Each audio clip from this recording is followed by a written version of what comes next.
Hello दोस्तों, कैसे हो आप लोग। तो दोस्तों आज मैं 9-10 के अलावा थोड़ा एक्चुअली लोगों की फरमाइश पे 8वीं के बच्चे मुझे बोल रहे थे कि सर प्लीज प्लीज प्लीज आप 8वीं के लिए वीडियो बनाओ। तो दोस्तों आप लोग की फरमाइश पे मैं आज क्लास 8 का साइंस का, उनका साइंस और साइंस दोनों कंबाइन रहता है, उसमें चैप्टर नंबर 5 में स्टार्ट करने जा रहा हूं, जो है परमाणु का अंतर्भाग। दोस्तों अगर आपने मेरे चैनल पे अगर आप नए आए हो तो प्लीज प्लीज प्लीज सबसे पहले मेरे चैनल को बेटा प्लीज सब्सक्राइब करो, ताकि मेरे आने वाले वीडियोस के नोटिफिकेशन आपको मिलते रहे, और उसके प्लीज बेल आइकॉन दबाना मत भूलना। तो दोस्तों आज हम लोग स्टार्ट करेंगे साइंस का चैप्टर, वो भी क्लास 8 का। तो दोस्तों चैप्टर का नाम है परमाणु का अंतर्भाग। सबसे पहले दोस्तों आपको एक चीज बताना चाहता हूं। एक बड़ा घर है, ठीक है, एक बड़ा घर कैसे बनता है। वो बड़े घर बनाने के लिए सबसे पहले हमको लगता है रेती, लगता है सीमेंट, फिर बालू, फिर पत्थर, फिर उसके बाद पानी, और ऐसे करते करते उसके बाद लोखंड का एंगल वगैरह लगता है, लोहे का, आयरन का। तो ये सब मिला के धीरे धीरे छोटी छोटी चीज मिला के एक बड़ा घर हमारा तैयार होता है। तो दोस्तों वैसे ही इस दुनिया में जितनी भी निर्जीव चीज है दोस्तों, जितनी भी निर्जीव चीजें किसे कहते हैं, जो चीजों में जान नहीं होता, जो उनके अंदर बहुत सारी जैविक रासायनिक अभिक्रिया नहीं होती, उसे निर्जीव कहते हैं। तो दोस्तों ये सब टॉपिक मैं आपको बायोलॉजी के लेक्चर में, साइंस के दूसरे चैप्टर में आपको बताऊंगा। फिलहाल हम लोग स्टार्ट करेंगे परमाणु के बारे में। तो बस याद रखना दोस्तों, इस दुनिया में हर एक चीज जो होती है सब मिलकर बनी होती है छोटे छोटे कणों से। और वे छोटे छोटे कण किससे बने होते हैं? वे छोटे छोटे कण एक चीज से बने होते हैं जिसे कहते हैं परमाणु। अच्छा, ये परमाणु होता क्या है? आपने नाम सुना होगा परमाणु का या फिर अणु का। ये परमाणु होता क्या है तो जरा सुनना दोस्तों। सबसे पहले एक साइंटिस्ट थे जिसका नाम था ऋषि महर्षि कणाद। ऋषि महर्षि कणाद ने यह कहा कि परमाणु इस दुनिया का सबसे छोटा कण है जिसे हम विभाजित नहीं कर सकते। मतलब परमाणु इतना अति सूक्ष्म होता है जिसे हम विभाजन नहीं कर सकते। उसके बाद एक साइंटिस्ट आए जिनका नाम था जॉन डाल्टन। जॉन डाल्टन ने भी यही कहा कि परमाणु एक अविभाज्य कण है, मतलब परमाणु को विभाजित नहीं किया जा सकता। उसके बाद एक साइंटिस्ट आए जिनका नाम था डेमोक्रेटिस, और डेमोक्रेटिस की वजह थ्योरी थी, उसको बोलते हैं एटम्स थ्योरी करके। उन्होंने परमाणु का कंपैरिजन किया एक लड्डू के साथ, वो भी कौन सा लड्डू? बूंदी का लड्डू दोस्तों। तो डेमोक्रेटिस ने परमाणु की जो तुलना की है वो बूंदी के लड्डू समान की है, और उन्होंने कहा है इसके अंदर कोई न कोई बूंदी के समान ऋण आवेश वाले कोई चीज आपस में चिपके होते हैं। लेकिन ये बात बताने के लिए दोस्तों बताना चाहता हूं, एक और साइंटिस्ट के अंदर एंट्री होता है जिनका नाम था जे थॉमसन। जे थॉमसन ने यह कहा है कि परमाणु के अंदर याद रखना कोई ना कोई चीज ऐसी होती है जो धन आवेश होती है, और कोई ना कोई ऐसी चीज होती है जो ऋण आवेश होती है, जिसके कारण परमाणु उदासीन हो जाते हैं। उदासीन किस तरह से? विद्युतीय दृष्टि से परमाणु उदासीन हो जाते हैं। तो दोस्तों वापस से याद रखना, सबसे नंबर 1 पे जो साइंटिस्ट आए थे उनका नाम था ऋषि महर्षि कणाद। उन्होंने कहा परमाणु सबसे छोटा कण है जिसे विभाजन नहीं कर सकते। दूसरे बाद जो साइंटिस्ट आए उनका नाम था जॉन डाल्टन, और जॉन डाल्टन ने भी यही कहा कि परमाणु सबसे छोटा कण है या अविभाज्य कण है जिसे विभाजित नहीं कर सकते। उसके बाद एक साइंटिस्ट आए जिनका नाम था डेमोक्रेटिस, और डेमोक्रेटिस उस समय थ्योरी लिख रहे थे जिसका नाम था एटम्स थ्योरी। उन्होंने परमाणु की तुलना की एक बूंदी के लड्डू के सामान के, जिस तरह से उनके अंदर जो मुनक्का होता है, आप जो सोचते हो नॉर्मली रेजिस होता है, उसकी कंपेयर उन्होंने इलेक्ट्रॉन से की थी कि उनके अंदर उस बूंदी रूपी परमाणु के अंदर ऋण आवेश वाले कण पाए जाते हैं, जिसे उन्होंने इलेक्ट्रॉन नाम दिया। उसके बाद जो साइंटिस्ट आए उनका नाम था जे थॉमसन। उन्होंने कहा कि ऋण आवेश वाले इलेक्ट्रॉन तो होते हैं, उसके साथ साथ कुछ कुछ धन आवेश चीज होती है, तो धन आवेश और ऋण आवेश आपस में मिलकर उदासीन हो जाते हैं, इसलिए परमाणु विद्युतीय दृष्टि से उदासीन होता है। उसके बाद जो एक साइंटिस्ट आए दोस्तों, बताना चाहता हूं बहुत ही ज्यादा टैलेंटेड थे, उनका नाम था रुदरफोर्ड। और रुदरफोर्ड जी ने परमाणु के बारे में डीपली बताया और प्रैक्टिकल करके बताया। तो रुदरफोर्ड की एक विकिरण प्रकृति है जिसका डायग्राम आपके सामने ये रहा। अगर आप इस डायग्राम पे ध्यान से देखते हो बेटा, तो एक जगह से कुछ कण निकल रहे हैं, और वो निकल रहे हैं अल्फा कण, जो धन आवेश का स्रोत है। अल्फा कण, जहां से अल्फा कणों का बुद्धना प्रहार करवाया जा रहा है। अल्फा कणों का प्रहार किससे कराया जा रहा है?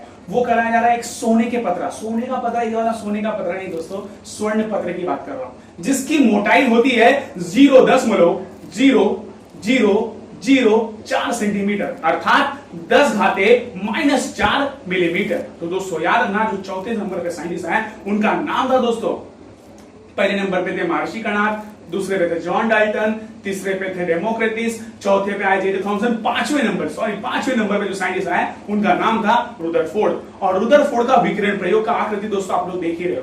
तो जिसमें उन्होंने सबसे पहले एक शीशे का कुंदा लिया, शीशे का ब्लॉक लिया, ठीक है, उसके अंदर उन्होंने अल्फा कणों का स्रोत रखा। अल्फा कण का स्रोत किसे कहते हैं? जिससे अल्फा कण निकलते हैं, ये रेडियोधर्मी किरणें होती है, अल्फा किरणें निकलते हैं। अल्फा कण क्या होते हैं? आपने हाइड्रोजन हीलियम का नाम सुना होगा दोस्तों, तो बताना चाहता हूं जो हीलियम तत्व होता है उसके परमाणु का जो नाभिक होता है, केंद्र, आपको पता चलेगा आगे चलो बताऊंगा, हर परमाणु का केंद्रक होता है, तो उसको लिया गया। तो उन्होंने अल्फा कणों का स्रोत लिया। उसके बाद उन्होंने दो दफ्ती लिया, दोनों दफ्ती के बीच में एक छोटा सा छिद्र किया। उन्होंने पहले एक शीशे का कुंदा लिया, उसके अंदर उन्होंने अल्फा कणों का स्रोत रखा, बाद में उन्होंने दो दफ्ती लिया, उस दोनों दफ्ती के बीच में छोटा सा छिद्र किया।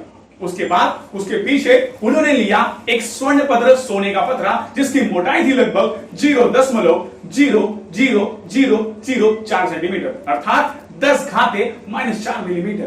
तो दोस्तों बताना चाहता हूं उसके पीछे उन्होंने लिया एक चमकीला पर्दा।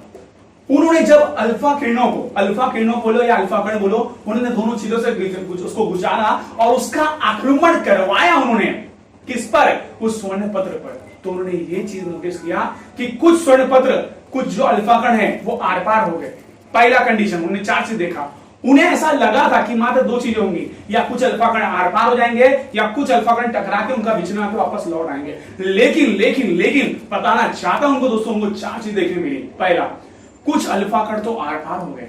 दूसरा, कुछ अल्फा कणों का विचलन हुआ न्यून कोण पर। तीसरा, कुछ अल्फा कणों का विचलन हुआ अधिक कोण पर, मतलब विचलन होना मतलब उसको टकरा के मुड़ के रिटर्न आना। और कुछ अल्फा कणों का विचलन हुआ सम कोण पर, अर्थात वो जिस दिशा में गए थे ठीक उसकी विपरीत दिशा में वो लौट आए। तो ये था हमारे रुदरफोर्ड का विकिरण प्रयोग। तो उन्होंने बताया कि इसके मध्य भाग में जहां से अल्फा कण समकोण की दिशा में अर्थात उसी दिशा में मार्ग में वापस से लौट आ रहे हैं, उसके बीच में कोई ना कोई चीज है जो भरी हुई चीज है, तो उसे नाम दिया गया दोस्तों केंद्रक। अब उन्होंने बताया कि इसी केंद्रक के आसपास सारी चीजें जहां से किरणें आर पार हो जाती, उनको समझ में आया कि लगता है ये खोखला होता है, अर्थात वहां से किरणें आर पार हो सकती है। और जहां से न्यून कोण या अधिक कोण का विचलन हो रहा था, उन्हें लगा कि और कोई ना कोई है जो केंद्र के चारों तरफ गोल गोल चक्कर मारता है दोस्तों, वो कोई और नहीं, वो था हमारा इलेक्ट्रॉन।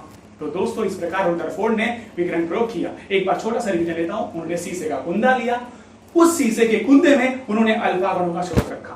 बाद में उन्होंने 2 दफ्ती लिया, दोनों दफ्ती के बीच में एक छोटा छोटा छिद्र किया, और जहां से उसके पीछे उन्होंने लिया स्वर्ण पत्र जिसकी मोटाई थी 0.000004 सेंटीमीटर, जो था 10⁻⁴ मिलीमीटर। उसके बाद उन्होंने चमकीला पर्दा लिया। मैंने दोस्तों बताया कि उन्होंने उस अल्फा कणों को दोनों छिद्रों से गुजारा, अर्थात दफ्ती के, उसका आक्रमण, उसका प्रहार करवाया स्वर्ण पत्र पर।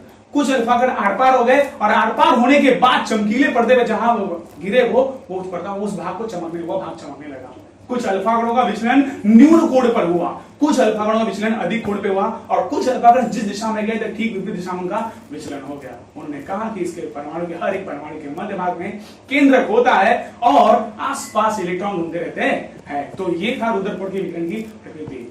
लेकिन उन्होंने ये भी चीज बताया कि वो जो इलेक्ट्रॉन है वो अपनी कक्षा को बदलते रहते हैं, अर्थात वो अपनी कक्षा से एक दूसरी कक्षा में वो जंप करते रहते हैं, मतलब उड़ी मारते रहते हैं।